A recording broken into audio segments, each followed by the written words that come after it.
Survive and advance. I don't care that Clemson was unranked. It's always tough to win in Death Valley.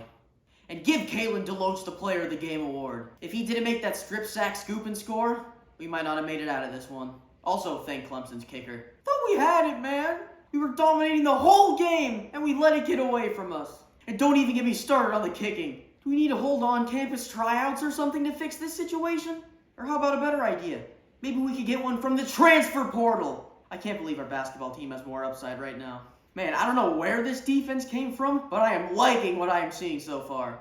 We've outscored our opponents 187-34 so far. I knew last year was a fluke and y'all didn't believe me. Trust me, we're even better than when Lincoln Riley coached here. Just one more game till the Red River Showdown.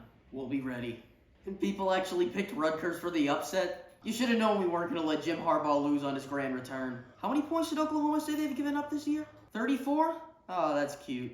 Anyone can come down anytime they want if they want to see how a real defense plays. Take a seat, Colorado!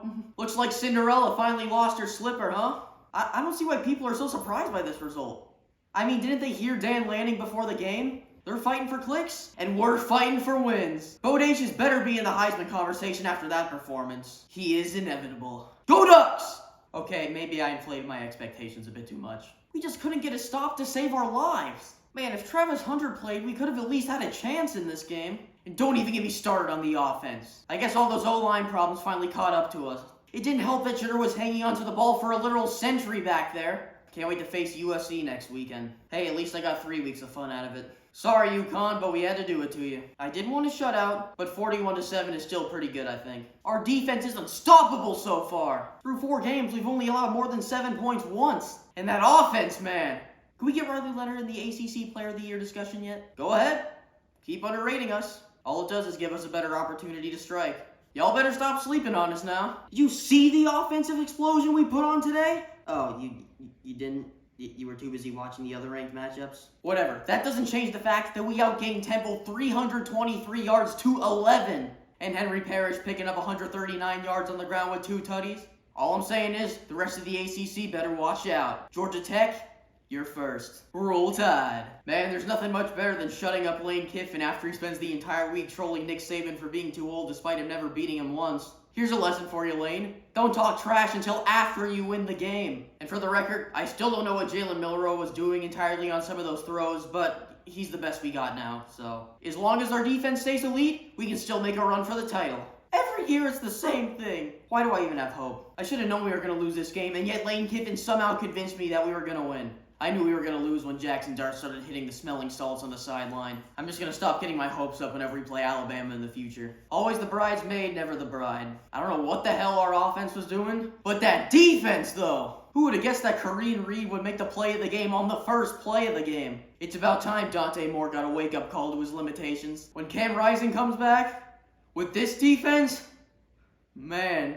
Seriously though, when is he coming back? Well, that's 3.5 hours of my life I'm never getting back. How many chances did we blow in this game? There was the drop touchdown on 4th down, the fumble in the red zone. If we just capitalize on one of those drives, we go to overtime, and who knows what happens next. I just feel bad for our defense, man. They gave Dante Moore every opportunity possible, and all he had to show for it was 43% completion percentage. Can't wait till we play Washington State in 2 weeks. See, now that is the rebound that I wanted to see from our boys. When you get knocked down, you gotta get back up. And another great game by Dylan Sampson. Dude has been tearing it up so far. If we can somehow get past Alabama, we can still take our shot at Georgia and possibly win the SEC East. It ain't over yet, son. Man, I do not know what happened to our defense, but we still got the W. Thank God Arkansas was too stupid to let us score at the end of the game. Also good to see that our offense is still intact. Brian Thomas with 133 receiving yards and 2 touchdowns. Malik Neighbors with 130 receiving yards and 2 touchdowns. I told you we weren't dead yet. The season's still young. Go Tigers! And there goes the red zone offense again.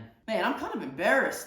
We just came off with a huge W versus Tennessee, and then we only beat Charlotte 22-7. You know what though? It's fine. Ricky Pearsall's catch totally makes up for the rest of it anyway. That better be the top play of the year so far. Back to champs, baby! I never thought I'd see it, and all it took was everyone leaving for us to finally clinch the victory. Sorry, Oregon State, but one of us had to come away with the W today. Don't worry, though. We'll ride together for the rest of the season. Can people please start talking about Cam Ward, though? He is easily the most underrated quarterback in the country. We're just getting started, too. We're gonna make sure every conference regrets not picking us up. Maybe I spoke a bit too soon when I said we fixed DJU. What was he doing out there? How do you miss that running back on 4th down? How? He was wide open! And just when it looked like we were for real too. And now we've got to play Utah next week. This season could go down the drain real fast. Lockdown! Sorry, Iowa, but you should have seen it coming. Our first shutout of a top 25 opponent since 1999. Feels good to do it again. I keep telling everyone that we're as good as Michigan and Ohio State, and I think this game proves it. Drew Aller just needs to be efficient and not make any mistakes, and we can face any team. Shockingly, I'm not surprised by this outcome. Who could have guessed? I mean, I know our offense is already handicapped, but then you just add in the rain and then you get our first shutout loss since 2000. I'm honestly even surprised we got 76 total yards. I thought it'd be less. At least we get Michigan State next week. He's in! He's in! Oh my god! We did it! Man, what a game! I have no idea what Ryan Day was doing for most of it, but I really don't care right now. And I know Kyle McCord didn't play his best game, but he came through when it counted. How many 3rd and 4th downs did he convert on that last drive? Now I just hope Marvin Harrison Jr. gets that ankle fully healthy going forward. We cannot have him go down. Are you kidding me? After all of that? Man, where do I even start? Maybe with the fact that we only had 10 players on the field for the last 2 plays of the game? How does that happen? Not to mention the repeated defensive collapses on the final drive. What happened to the defense that made the 2 4th down stops earlier in the game? They gave us every opportunity to win, and all we had to show for it is another Bush push as our reward. This team's cursed, isn't it? Also, don't go after Holtz Ryan Day. He's an 86-year-old man. Just leave him alone. See, I told y'all last week was just a fluke. Just look what happens when we play at full strength. We just didn't want to hurt Wyoming's feelings. That's all. We were going to do the same for Baylor, but then they just had to start hating on our band. So, we had to take matters into our own hands. Y'all heard Christian Jones after the game. We're trying to empty those seats at every road game this year. Whore down.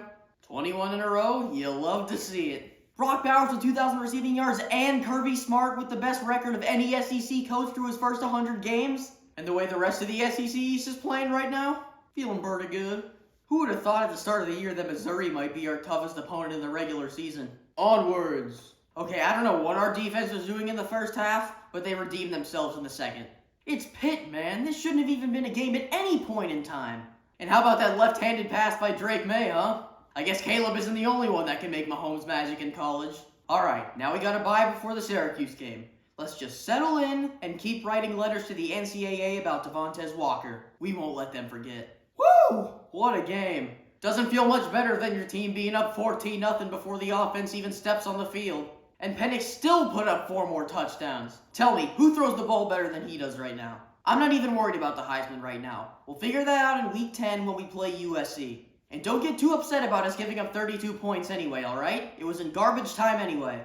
And how about Romo Dunze with over 100 receiving yards in all 4 games so far? And we definitely have the best offense in the country. It's not even close.